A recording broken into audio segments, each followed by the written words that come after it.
Hello बच्चों, welcome to our mathematics class. In today's class, we'll be continuing chapter number 7 of your mathematics book titled as integrals.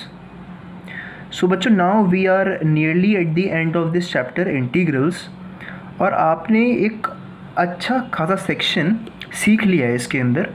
बस अब आपको हमने definite integrals की properties पढ़ानी है. उसके बाद जो भी कंसेप्ट्स थे इस चैप्टर में वो सारे हमने कवर कर लिए हैं. अब इसके बाद जो रिमेनिंग चीज़ है बच्चों वो है क्वेश्चंस करना. आपको क्वेश्चंस की प्रैक्टिस करना और अगर आपको कोई प्रॉब्लम हो तो मुझसे वो पूछना ताकि मैं भी आपको वो करवा पाऊँ. जो मेरे को क्वेश्चंस इंपॉर्टेंट लगे थे प्रीवियस एक्सरसाइज में, प्रीवियस कंसेप्ट्स के अंदर, तो मैंने उनको वहीं पर एड्रेस कर दिया. बट ऐसा कई बार होता है कि बच्चे कुछ सिंपल क्वेश्चंस को भी सॉल्व नहीं कर पाते. ओके, वो क्वेश्चन उनके माइंड को स्ट्राइक नहीं कर पाता. सो अगर आप ऐसे किसी क्वेश्चन के अक्रॉस आते हो, so do not hesitate to ask. I will make a separate lecture on all your doubts और वहाँ पर आप उससे वो सारे डाउट बच्चों क्लियर कर लोगे. ठीक है. So after this lecture I'll try to make one more lecture over where I'll try to address some important questions from the entire chapter. और वहाँ पर हम ऐसे नहीं करेंगे कि भाई एक पर्टिकुलर कंसेप्ट के क्वेश्चन आपको करवा रहे हैं. वहाँ पर हम ओवरऑल पूरे चैप्टर में से पिक कर लेंगे. वैसे तो आज का जो लेक्चर है it will be on the properties of definite integrals और इसके ऊपर बच्चों कई सारे क्वेश्चंस बनते हैं, कई सारे इंपॉर्टेंट क्वेश्चंस. क्योंकि जो इससे पहले डेफिनाइट इंटीग्रल्स का सेक्शन था that was very very simple. मतलब उसके अंदर आपने देखा था कि अगर हमें नॉलेज है इंटीग्रल्स को सॉल्व करने की तो ये डेफिनेट इंटीग्रल्स कोई अलग चीज़ नहीं है हमारे लिए कि पहले हमने उसको ही इंटीग्रेट करना है जैसे हम पहले नॉर्मली करते थे in case of indefinite integrals. वैसे आपने इंटीग्रेट करना, बाद में सब वो अपर लिमिट और लोअर लिमिट पुट कर देनी है. You will be having an answer. तो you did not learn anything new except that last step that I had added. ठीक है. बट आज आप कुछ नया सीखने वाले हो क्योंकि ऐसे कई फंक्शंस हैं जिनको आप बच्चों जितनी नॉलेज आपके पास है रिगार्डिंग इन डेफिनाइट इंटीग्रल्स उनसे सॉल्व नहीं कर पाओगे. For example this is an exercise for you कि आप बच्चों इस फंक्शन को इंटीग्रेट करके दिखाना. If you can 1 upon 1 plus under root of 10x. इसको आप बच्चों कोशिश करो इंटीग्रेट करने की. Try it out once and आप देखोगे कि आप बच्चों इसको सॉल्व नहीं कर पाओगे with the knowledge of indefinite integrals. But जब मैं आज आपको प्रॉपर्टीज़ सिखाऊंगा कुछ, तो उन प्रॉपर्टीज़ की मदद से हम इस क्वेश्चन को बहुत ही सिंपली सॉल्व कर लेंगे. मतलब मेरा ये बताने का मतलब ये है कि भाई जो डेफिनेट इंटीग्रल्स है उनकी अपनी एक अलग इंपॉर्टेंस है. वो कुछ ऐसे फंक्शंस को सॉल्व करने में हमारी हेल्प करते हैं that can not be solve by the knowledge of indefinite integrals for your class 12th book. ठीक है. सो आपके लिए बच्चों बहुत ज़रूरी है कि आप प्रॉपर्टीज़ पर बहुत ध्यान दो because if you are expecting question of 4 और higher marks from this concept of definite integrals, तो ये मान के लो कि प्रॉपर्टीज़ आपने उस क्वेश्चन के अंदर यूज़ करनी ही करनी है. समझ रहे हो. तो प्रॉपर्टीज़ की वेटेज बहुत ज़्यादा है when I talk about definite integrals. So let's begin. Basically we have 7 properties. कुछ प्रॉपर्टीज़ हमें ऐसे क्वेश्चन सॉल्व करने में हेल्प करेंगी that are not known to us, that how to integrate those. कुछ प्रॉपर्टीज़ हमारी किसी कॉम्प्लिकेटेड क्वेश्चन को मात्र एक स्टेप में सॉल्व करने में हेल्प करेंगी. आप देखोगे when will come across those properties. So I hope कि मैं आपको ये भरोसा दिलवा पाया हूँ कि बच्चों ये प्रॉपर्टीज़ बहुत ज़्यादा इंपॉर्टेंट है. So let's begin with the very first property which is a very very basic property. और सिंपली हमने यहाँ पर सब्स्टिट्यूशन को अप्लाई किया है. सो मैं कहता हूँ कि अगर मेरे पास लोअर लिमिट a है, अपर लिमिट b है, हर एक के अंदर बच्चों मैं ऐसी कंसिडर करूँगा कि लोअर लिमिट a होगी, अपर लिमिट b होगी and I have a function fx dx. तो ये डेफिनाइट इंटीग्रल्स की एक प्रॉपर्टी होती है कि अगर आप इस x फंक्शन को किसी t फंक्शन से सब्स्टिट्यूट करते हो तो ये जो dx है ये dt में कन्वर्ट हो जाता है। अरे बहुत ही सिंपल है, देखो मैंने कहा कि अगर आप x को t मान रहे हो तो dx बराबर dt हो जाएगा। यही तो होता है, अभी तक हम पढ़ते हुए आ रहे हैं। सो ये क्या होगा, इंटीग्रेशन a से b, f ऑफ x के प्लेस पर हमने t रख दिया तो f ऑफ t हो गया, dx की वैल्यू dt के बराबर है तो यहाँ पर dt आ गया। That's it. सो ये है बच्चों आपकी प्रॉपर्टी नंबर 1। और लिमिट चेंज ही नहीं होती, बेशक हमने यहाँ पर सब्स्टिट्यूशन अप्लाई किया, बट आप देखो अगर आप x को a मानते हो तो t आपका a के बराबर ही आएगा, अगर आप x को b मानते हो तो आपका t भी b के बराबर ही आएगा। सो लिमिट्स के अंदर कोई चेंज ही नहीं होता है, सिर्फ आपका जो वेरिएबल x है उसको आप t से रिप्लेस कर देते हो। That's it. This is your property number 1, a very very basic property. ये प्रॉपर्टी यहाँ तक है बच्चों। और एग्ज़ाम के अंदर आप ऐसे नहीं लिख के आओगे कि बाय प्रॉपर्टी 1 बाय प्रॉपर्टी 2, आप वहाँ पर स्पेसिफिकली प्रॉपर्टी को मेंशन करोगे, ठीक है। So this is your property number 1। Now let's talk about property number 2। Property number 2 ये कहती है कि अगर आपके पास फंक्शन है f(x) और आप उसको इंटीग्रेट कर रहे हो विद रिस्पेक्ट टू dx, तो आप बच्चों इस तरह के फंक्शन को जिसमें लोअर लिमिट a है और अपर लिमिट b है, इसमें आप a को अपर लिमिट बना सकते हो और b को लोअर लिमिट बना सकते हो। बट जब आप ऐसा करोगे तो आप एक नेगेटिव साइन लगा दोगे। Getting my point? यानी कि जो पहले मेरे पास अपर लिमिट थी I made that as my lower limit, जो मेरे पास लोअर थी I made it as my upper limit, और मैंने क्या किया, फंक्शन लिखा f(x) dx। बस फ़र्क क्या हुआ कि एक नेगेटिव साइन से मल्टीप्लाई हो गया। This is your property number 2।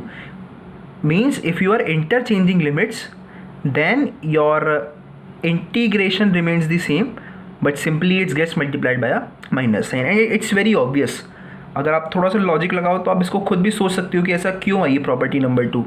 हम अच्छे जानते हैं कि अगर a to b f(x) dx है और जब मैंने f(x) को इंटीग्रेट किया, इंटीग्रेशन ऑफ f(x) किया, तो मेरे पास कैपिटल f(x) आ गया आफ्टर इंटीग्रेटिंग स्मॉल f(x). तो आप इसमें लिमिट्स पुट करोगे a से लेके b तक, तो आंसर क्या आता है इसका, f of b minus f of a, यही तो आता है ना। b is my upper limit, a is my lower limit. अब मैं क्या करूँ बच्चों, यहाँ से नेगेटिव साइन को अगर भाग कॉमन लेता हूँ तो मेरे पास क्या बनेगा, ये बनेगा बच्चों f of a minus f of b, क्योंकि मैंने नेगेटिव साइन बाहर कॉमन ले लिया है।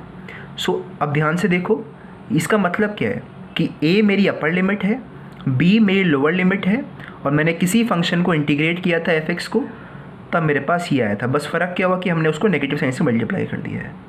आई hope this property is clear. ये मतलब इसका सिर्फ प्रूफ सा एक, ऐसे आप मान सकते हो,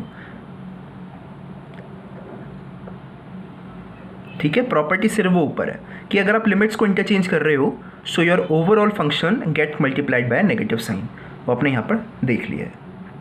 now let's move on to our property number 3, which is again a very simple property and says that if you are integrating a function limits a to b f(x) dx, तो आप एक काम कर सकते हो, अगर बच्चों a से b क्या होता है, ये x की डिफरेंट वैल्यूज़ होती हैं, x एक्सिस पर ये x की डिफरेंट वैल्यूज़ होती हैं, और इंटीग्रेशन ऑफ f(x) का मतलब होता है कि we are finding the area of the curve that lies from a to b. Let me show you with the help of a graph कि what is the meaning of integration a to b f(x) dx. तो मैंने मान लिया कि मेरे पास जो f(x) है वो एक ग्राफ है इस तरह से, जो पॉइंट a है वो x एक्सिस पर यहाँ पर है, जो पॉइंट b है वो x एक्सिस पर बच्चों यहाँ पर है, ठीक है। So integration of a b f(x) dx क्या होता है, area of this curve. Fine.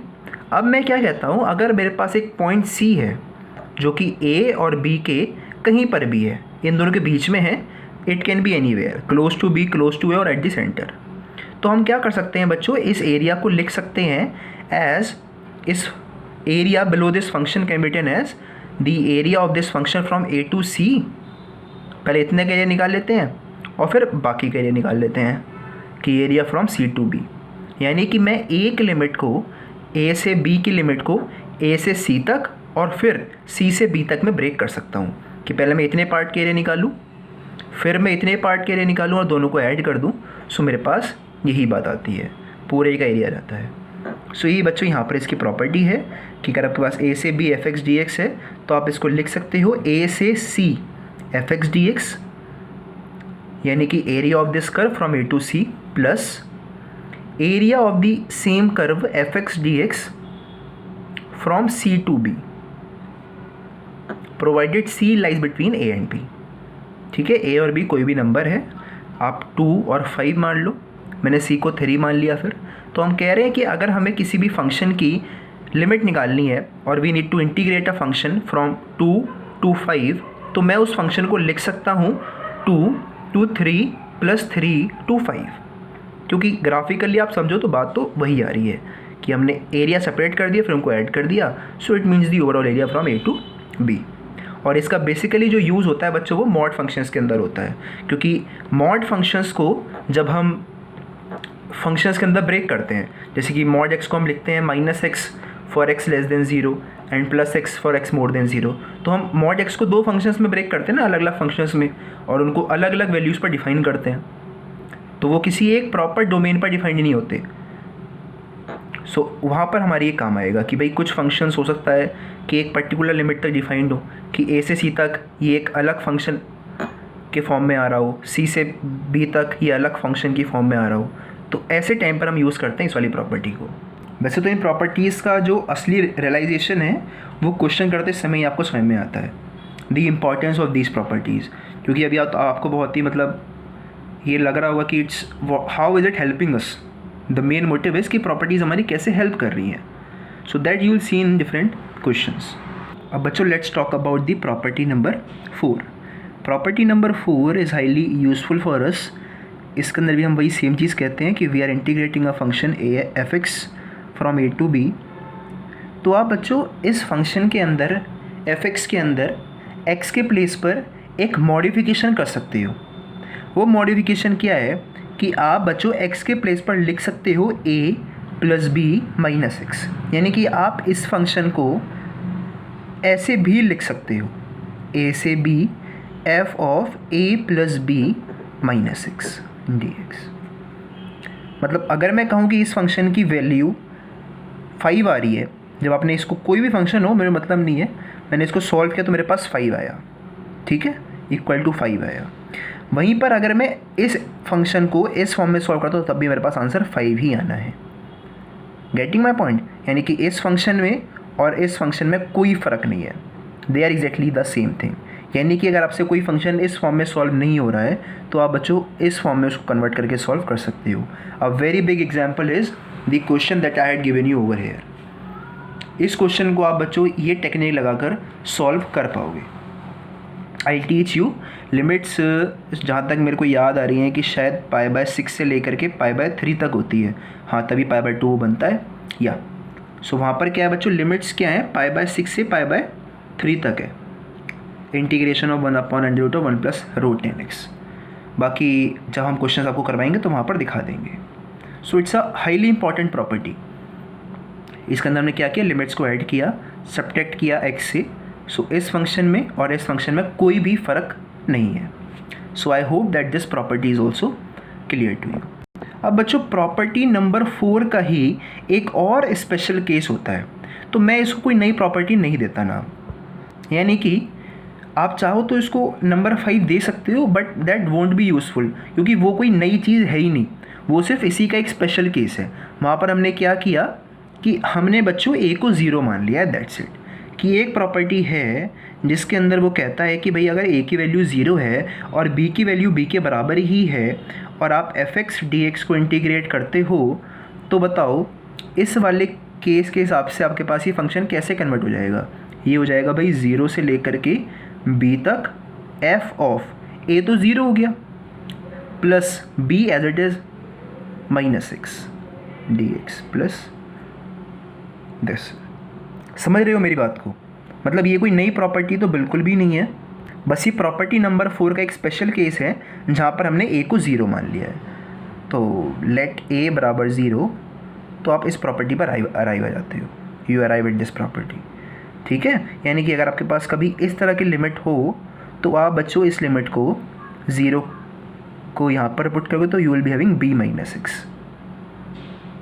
Fine, और ये प्रॉपर्टी स्पेशली ट्रिग्नोमेट्रिक फंक्शन में आपके काम आएगी, खासकर साइन और कॉस को आपस में कन्वर्ट करने के लिए, कि sine of pi by 2 minus x we know it's cos x, तो वहाँ पर ऐसी प्रॉपर्टीज़ हमारे बहुत काम आती हैं. So this will be very useful for us. अब बच्चों प्रॉपर्टी नंबर 5 पर आते हैं. So property number 5 says that if you have the lower limit as 0 and the upper limit as 2a and you are integrating a function fx dx, तो आप बच्चों इस function को दो अलग अलग पार्ट्स में ब्रेक कर सकते हो, जहाँ पर जो ये लिमिट 2a है इसको आप आधी कर सकते हो. ठीक है, हम इस फंक्शन को दो पार्ट्स में ब्रेक कर देंगे और इट्स लिमिट्स को आधा कर देंगे. जो ये लिमिट हमारे पास 2a, इसको a और a कंसिडर हम कर लेंगे. सो इसको आप बच्चों 0 से लेकर 2a fx dx को लिख सकते हो एज 0 से लेकर के a तक fx dx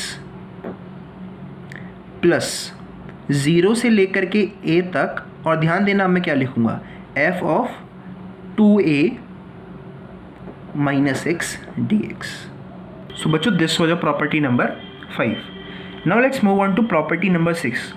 तो प्रॉपर्टी नंबर 6 एक ऐसी प्रॉपर्टी है जो कि हमारे काम को जस्ट आधा कर देती है. मतलब बड़ी यूज़फुल प्रॉपर्टी है जो कहती है कि अगर आपके पास लिमिट है भाई 0 से लेकर के 2a तक fx dx आपके पास है, तो इसको आपके पास दो केसेस आते हैं डिपेंडिंग अपॉन कि f of 2a minus x क्या है. ठीक है, so let's try to understand this thing. तो अगर आपके पास f of 2a minus x fx के बराबर ही आता है. ठीक है, हमने जब f की x के प्लेस पर 2a माइनस एक्स पुट किया और हमारे पास भाई fx ही आया, फंक्शन हमारा चेंज ही नहीं हुआ, वही फंक्शन में दोबारा से मिल रहा है. तो उस समय पर जो इस इंटीग्रेशन की वैल्यू होती है उसको आप लिख सकते हो 2 आगे आ गया एज अ कांस्टेंट, बाहर आ गया इंटीग्रेशन के 0 से लेकर के a तक, और यहाँ पर fx dx. ठीक है, और अगला केस है बच्चों जो हमारे काम को जस्ट आधा कर देता है, दैट इज़ कि अगर आपके पास f of 2a minus x minus of fx के बराबर है, तो ये जो लिमिट होती है बच्चों ये 0 के बराबर होती है. मतलब आपने सीधा बोल रहा है कि ये लिमिट आपकी 0 के बराबर है. ठीक है, कुछ एग्ज़ाम के अंदर ऐसा क्वेश्चन आए कि अगर ऐसा कुछ हो रहा हो, देखो शायद आप यहाँ पर ना समझ पा रहे हो कि ये 2a माइनस एक्स, तो let me try to make you understand this thing with an example. तो मैं एग्जाम्पल आपको बच्चों यहीं पर देता हूँ छोटा सा नीचे लिख करके as our page is ended, कि अगर आपके पास integration of sine x d x है, एफ एक्स के प्लेस पर साइन एक्स मैंने लिख दिया है, लिमिट आपके पास मैं रख दी भाई 0 से लेकर के, और आप मान लो भाई पाई है. ठीक है, 0 से लेकर के pi sine x d x आपके पास ये फंक्शन है. वैसे तो बहुत ही सिंपल है इसको निकाल पाना, but let's try to solve this definite integral using property number 6. तो ये कहती है कि पहले आपने देखना है कि साइन ऑफ ये लिमिट माइनस एक्स किसके बराबर है. तो हम साइड में दिखा देता हूँ कि sine of pi minus theta किसके बराबर होता है बच्चों, sine of pi minus theta it is equal to sine theta. यानी कि ये हमारे एफ एक्स के बराबर ही है. जो हमारे पास यहाँ पर एफ एक्स था, तो जब हमने एफ एक्स में क्या किया, F of 2a minus x किया, 2a मतलब ये अपर लिमिट, तो जब मैंने अपर लिमिट पाई में से एक्स को माइनस किया तो मेरे पास फिर से साइन एक्स ही आया, फिर से वही सेम फंक्शन आ गया मेरे पास. तो ये कौन सी कंडीशन होल्ड करेगा, ये वाली कंडीशन होल्ड करेगा कि इसको आप बच्चों लिख सकते हो ट्वाइस ऑफ 0 से लेकर के पाई बाय 2 तक एफ एक्स के प्लेस पर साइन एक्स डी एक्स. और अब आप इसको इंटीग्रेट यहाँ पर कर सकते हो. तो बच्चों कर लो सॉल्व इसको. ये हो जाएगा minus of cos pi by 2, वो 0 होता है, और minus minus plus cos of 0, तो वो 1 होता है. तो 1 इंटू 2, यहाँ पर आंसर आपका 2 आने वाला है. ठीक है, ये हमने कैसे सॉल्व किया, हमने इस प्रॉपर्टी को यूज़ करके इसको सॉल्व किया है. ट्वाइस ऑफ 0 से लेकर के लिमिट को आधा कर दिया, पाई था हमने पाई बाय 2 कर दिया, एफ एक्स साइन एक्स ही रहा, सॉल्व किया, इसका होता है माइनस कॉस एक्स, फिर लिमिट पुट करी, फिर आपके पास आंसर 2 आया. ठीक है, आप चाहो तो डायरेक्टली सॉल्व कर देखो तो आंसर क्या आ रहा है, मैच कर सकते हो. तो मैंने आपको यहाँ पर समझाया बच्चों ये वाला पहला केस। अब समझते हैं सेकंड केस। तो सेकंड केस के अंदर बच्चों मैं कहाँ पर लिखूँ, can I right it over here? चलो यहाँ पर लिख के दिखाते हैं आपको। सो अगर आपके पास इंटीग्रेशन ऑफ साइन एक्स की जगह पर कॉस एक्स है, कॉस एक्स डी एक्स है, और हमने क्या किया कि यहाँ पर लिमिट्स रखी हैं फिर से वही 0 से लेकर के पाई तक। ओके, लिमिट्स 0 से पाई है, कॉस एक्स डी एक्स है। तो यहाँ पर आपने क्या देखना है कि cos of pi minus x, मैंने कहा ना आपसे, आपने देखना क्या है, F of 2a minus x, जहाँ पर x था उसकी जगह आपने पुट करना है अपर लिमिट माइनस एक्स, तो अपर लिमिट है पाई माइनस एक्स। तो ये बताओ cos of pi minus theta क्या होता है? Cos of pi minus x, it is minus of cos x. I hope you know this property. In the second quadrant cos is negative, so it will give you minus of cos x. Okay, और ये देखो आपसे क्या कह रहा है कि if f of 2a minus x is equal to minus of f x, और ये देखो माइनस ऑफ एफ एक्स ही आ रहा है, नेगेटिव साइन और फिर ये फंक्शन एफ एक्स। यहाँ पर तो नेगेटिव साइन था नहीं, बट यहाँ पर नेगेटिव साइन हमारे पास आया है, यानी कि इस फंक्शन की वैल्यू आप सीधा 0 लिख सकते हो। कुछ सॉल्व नहीं करना, कुछ नहीं निकालना, बस सिंपली इस प्रॉपर्टी को हमने यूज़ किया और कह दिया कि भाई since f of upper limit minus x is equal to minus of f x, so therefore the integration will be 0। तो ये तो बात हो गई इस प्रॉपर्टी से, वरना आप बच्चों इसको वेरीफाई भी अपने आप कर सकते हो, क्योंकि इंटीग्रेशन ऑफ कॉस एक्स आपको मालूम है क्या होगा, it will be sine x. तो मैं यार पेज बहुत कम है, because if I turn to other page then you won't be able to relate it. तो मैं इसको बच्चों सिंपली आपको दिखा रहा हूँ इंटीग्रेट करके, 0 से pi cos x d x को आपको सिंपली दिखा रहा हूँ क्या आंसर आएगा अगर हम नॉर्मली बिना इस प्रॉपर्टी को यूज़ करके करते हैं। तो कॉस एक्स का होता है साइन एक्स, लिमिट्स हैं 0 से लेकर के पाई तक। तो अब बताओ साइन पाई की वैल्यू क्या होती है? 0 होती है, माइनस 0, तो आंसर क्या है? 0 ही तो आया। देखिए उससे भी 0 आना था, हमने प्रॉपर्टी यूज़ करी तो उससे भी 0 आया। तो ये तो सिंपल केस था, आपको पता था भाई इंटीग्रेशन ऑफ कॉस एक्स क्या होता है, तो आपने इससे कर लिया। मान लेते हैं थोड़ा डिफ़िकल्ट यहाँ पर होता फंक्शन और आपके पास ये प्रॉपर्टी होल्ड कर रही होती, सो आप बच्चों इस प्रॉपर्टी को ही यूज़ करोगे। ठीक है, जब कभी भी डेफिनेट इंटीग्रल्स का क्वेश्चन आता है, बेसिकली बहुत ज़्यादा ओवर राइटिंग हो चुकी है इस पेज पर let me tell you property आपने कहाँ से कहाँ तक लिखनी है। बच्चों ये प्रॉपर्टी नंबर 6 आपकी ये है, फिर ये ऐसे, इतनी प्रॉपर्टी नंबर 6 है जितनी मैंने ये बॉक्स में बंद करी है अभी। ये प्रॉपर्टी नंबर है आपकी 6, इसको आपने नोट डाउन करना है। अरे 0 बाहर रह गया, 0 के अंदर ले लेना। ठीक है बच्चों, so this is very helpful because अगर आपके पास 1 मार्क या 2 मार्क का क्वेश्चन आते हैं तो ज़्यादा ये प्रॉपर्टी वहाँ पर यूज़ हो जाती है कि उसका आंसर आप सिंपली 0 बोल देते हो व्हेन दिस हैपन्स। ठीक है, I had given you example also, तो आप चाहो तो एग्जाम्पल भी नीचे नोट डाउन कर सकते हो। इसका था साइन एक्स, इसका था cos x. So now let's move on to the last property, that is property number 7 for which I had to turn my page. सो बच्चों अब हमारी ये होगी last property, property number 7। It's again a property that is going to make our work easier. कैसे कि अगर आपके पास एक फंक्शन है जिसकी lower limit minus of a है, जिसकी upper limit plus of a है, यानी कि जो लिमिट नीचे है उसी का पॉजिटिव ऊपर है, क्योंकि आपने कंडीशन भी ध्यान से देखनी है तभी आप उसको वहाँ पर कॉन्फिडेंटली लगा पाओगे। क्योंकि बच्चों देखो जब भी आप मैथ्स के अंदर कोई क्वेश्चन सॉल्व करते हो तो आपको ये पता होना बहुत ज़्यादा ज़रूरी है कि आप क्या अप्लाई नहीं कर सकते। Getting my point? क्या अप्लाई कर सकते हो वो तो ज़रूरी है ही है, बट क्या नहीं कर सकते वो ज़्यादा ज़रूरी है ताकि आप गलती ना करो। सो प्रॉपर्टीज़ के अंदर बेसिकली जो गलतियाँ होती हैं वो इन्हीं में होती हैं कि बच्चे कंडीशंस को एनालाइज नहीं कर पाते। अब प्रॉपर्टी नंबर 7 के अंदर क्या है कि लिमिट्स कहाँ से कहाँ तक हैं? Minus of a constant two plus of the same constant.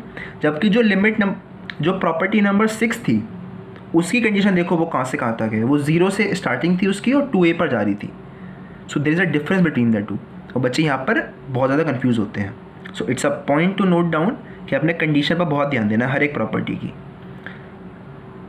तभी मैं आपसे कहूँगा कि जब भी आप बच्चों क्वेश्चन सॉल्व करना स्टार्ट करो इनके, सो उस समय पर लिखना पूरी प्रॉपर्टी को। जब भी आप किसी प्रॉपर्टी को यूज़ कर रहे हो तो पूरी प्रॉपर्टी वहाँ पर मेंशन करो कि हमने भाई ये प्रॉपर्टी यूज़ करी है जो कि ये कहती है। ठीक है, so let's see what this property number 7 says. So minus a से ए तक लिमिट है, आपके पास फंक्शन है f(x) dx। तो इसकी बच्चों दो कंडीशंस आती हैं। दो कंडीशंस हैं कि इसकी वैल्यू को आप लिख सकते हो twice of the limit 0 to a f(x) dx। कब? जब f एक इवन फंक्शन होगा। तो बच्चों शायद आपने इवन फंक्शन सुना तो ज़रूर होगा, बट उस पर ध्यान ना दिया हो पहले, तो आप समझ लो कि इवन फंक्शन क्या होता है। तो इवन फंक्शन और ऑड फंक्शन, ये दो फंक्शंस की कैटेगरीज़ हैं। इवन फंक्शन होता है एक ऐसा फंक्शन जिसके अंदर आप अगर x को नेगेटिव भी कर दो, यानी कि f(-x) भी कर दो, तब भी जो आउटपुट है, यानी कि ये नेगेटिव कोई भी फ़र्क ना कर पाए आपके फंक्शन के अंदर, कि f(-x) f(x) के बराबर ही अगर आ जाता है तो इसको इवन फंक्शन बोलते हैं। आपको अगर मैं एग्जांपल दूं तो आपने कई बार देखा होगा कि हम लिखते हैं cos(-x) को cos x लिख देते हैं सिंपल। तो ये जो नेगेटिव x है, इसने आपके cos फंक्शन पर, कोसाइन फंक्शन पर कुछ भी इफेक्ट नहीं डाला। ओके, तो ऐसे फंक्शंस को आप बच्चों बोलते हो इवन फंक्शन। तो ऐसा कब होगा? इस वाली कंडीशन के साथ, अगर f एक इवन फंक्शन होगा।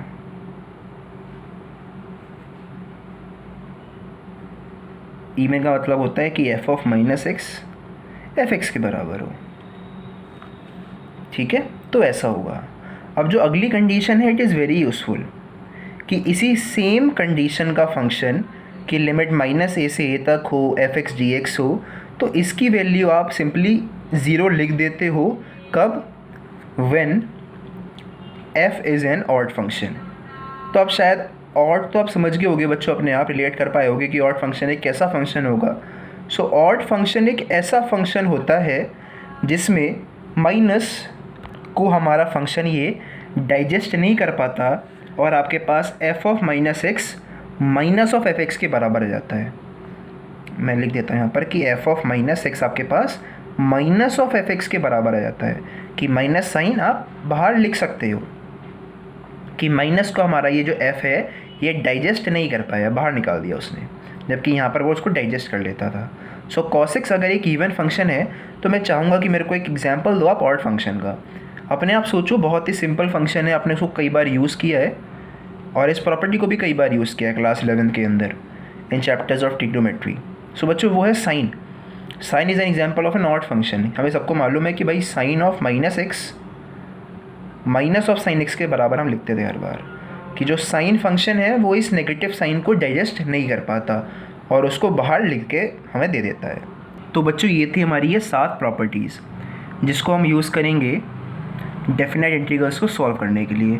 तो आपने देखा कि प्रॉपर्टीज़ का अलग अलग का अपना अलग महत्व है। जैसे कि प्रॉपर्टी नंबर 6 और 7 हमारे काम को सिंपल कर रही है, सिंपली हमें एक रास्ता दे रही है कि आप किसी भी फंक्शन को 0 पुट कर सकते हो अगर ये कंडीशन होल्ड है तो। सिमिलरली हमने देखा प्रॉपर्टी नंबर 1 फिर से बहुत सिंपल है, प्रॉपर्टी नंबर 2 भी सिंपल है, प्रॉपर्टी नंबर 3, 4 और 5 इनसे अच्छे क्वेश्चंस बनते हैं। मतलब अगर मैं बात करूं जो क्वेश्चंस की वेटेज ज़्यादा होती है जैसे 4 मार्क्स और अबव, सो वहाँ पर बेसिकली प्रॉपर्टी नंबर 3, 4 और 5 यूज़ होती हैं। और बच्चों प्रॉपर्टी नंबर, ये जो प्रॉपर्टीज़ हैं ये तो आप कहीं ना कहीं बीच में एडजस्ट करके यूज़ कर लेते हो, ठीक है। तो ये प्रॉपर्टीज़ तो सारी मैंडेटरी हैं। तो अब मैं चाहूँगा कि आपने सारी प्रॉपर्टीज़ को नोट डाउन तो कर लिया होगा।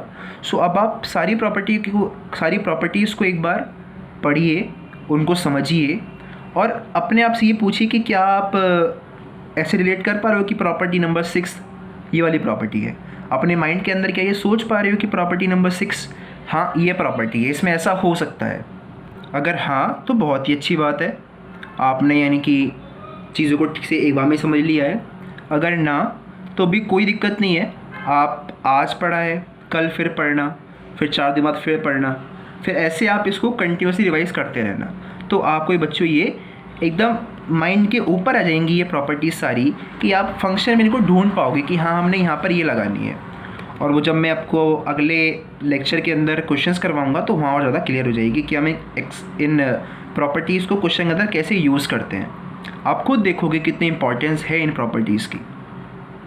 Okay, and let me tell you that this section is considered the most difficult section of this chapter number 7, but it's not difficult, सिर्फ समझने का डिफरेंस होता है और उसके अप्लाई करने का डिफरेंस होता है। Getting my point? बिकॉज अगर डिफ़िकल्ट होता तो सबके लिए डिफ़िकल्ट होता, बट कुछ बच्चे होते हैं बहुत अच्छा कर लेते हैं, कुछ नहीं कर पाते। So always look at the positive side of a thing, कि आप उन बच्चों को देखो जो कि इसमें अच्छा कर पाते हैं, despite of looking at those who consider this as difficult. And from my end let me tell you it's very very simple. तो बच्चों सारी प्रॉपर्टीज़ हमारी हो गई हैं। अब क्वेश्चंस तो मैं कल डिस्कस करूँगा, बट जो क्वेश्चन मैंने आपको भी लिखवाया था इन प्रॉपर्टीज़ की स्टार्टिंग में, उसको अगर आपने ट्राई कर लिया है तो बहुत अच्छी बात है, अगर नहीं किया है तो मैं आपको वो क्वेश्चन बच्चे यहाँ पर करवा रहा हूँ। ठीक है, बाकी फुल फ्लेज्ड क्वेश्चन हम कल के एक्सरसाइज में करेंगे। सो बाद बस मैं आपको वो क्वेश्चन करवाऊँगा, then I end today's lecture. But आपने बच्चे सारी प्रॉपर्टीज़ याद कर लेनी है। ओके, सो क्वेश्चन था कि आपको इंटीग्रेशन करना था 1/1 plus under root of 10x का, और लिमिट्स थी π/6 से लेकर के π/3 तक। तो मैंने आपसे कहा था कि बच्चों आप सिंपली इसको इवेल्युएट नहीं कर पाओगे, यहाँ पर आपने प्रॉपर्टी को यूज़ करना ही पड़ेगा।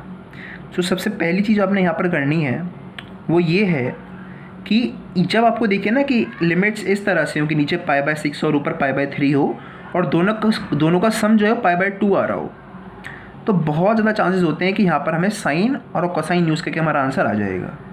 कि अगर हमें साइन और कॉस मिल जाए क्वेश्चन के अंदर, फंक्शन के अंदर, तो हमारा आंसर आने की संभावना या आने का रास्ता ईजी हो जाता है। सो यहाँ पर हम इसको वही करते हैं कि हमारे पास साइन और कॉस तो है नहीं, बट 10x है, और हमें अच्छे से मालूम है कि 10 क्या होता है, साइन अपॉन कॉस होता है। तो हम पहले इस 10 को साइन अपॉन कॉस में कन्वर्ट कर लेंगे। तो जब इसका हम एलसीएम लेंगे तो ये जो फंक्शन है आपके पास, ये इस तरह से कन्वर्ट होकर के आपको समझ आ जाएगा, π/6 से लेकर के π/3, 1/1 plus root sine x upon root cos x. इसका एलसीएम ले लो तो ये चीज़ जो है ये इस तरह से कन्वर्ट हो जाएगी। सो अभी तक कुछ भी नया नहीं करवाया, ये बहुत ही बेसिक नॉलेज है जो आप सबको आनी चाहिए। ये रूट जो कॉस एक्स नीचे एलसीएम होकर के आता है, ये ऊपर पहुँच गया, divided by root cos x plus root sine x. ठीक है, आपके पास ये एक चीज़ आ गई। So let me consider this as my equation number 1। और ये बच्चों मैंने मान लिया कि इसका इंटीग्रेशन आई है, जो मुझे निकालना है आई की वैल्यू, तो ये मेरा इस आई के बराबर ही होगा भाई, ये इसकी नई फॉर्म आ गई एक। तो अब हम क्या करेंगे, प्रॉपर्टी नंबर 4 को यूज़ करेंगे। बट आप एग्ज़ाम के अंदर या फिर क्वेश्चन को ट्राई करते हुए ऐसा कभी नहीं लिखोगे कि बाय प्रॉपर्टी नंबर 4, आप लिखोगे बाय द प्रॉपर्टी दैट अगर इंटीग्रेशन a से b है, fx dx है, तो इसको हम लिख सकते हैं इंटीग्रेशन a से b f of a plus B minus x dx। Sorry, so उसके बाद आप क्या करोगे, ये प्रॉपर्टी अप्लाई कर रहे हो, सो x के प्लेस पर आप लिखोगे π/6 प्लस π/3 माइनस एक्स। तो बच्चों π/6 प्लस π/3 होता है π/2, ये है 30 डिग्री, ये है 60 डिग्री, 30 और 60 होता है 90, π/2।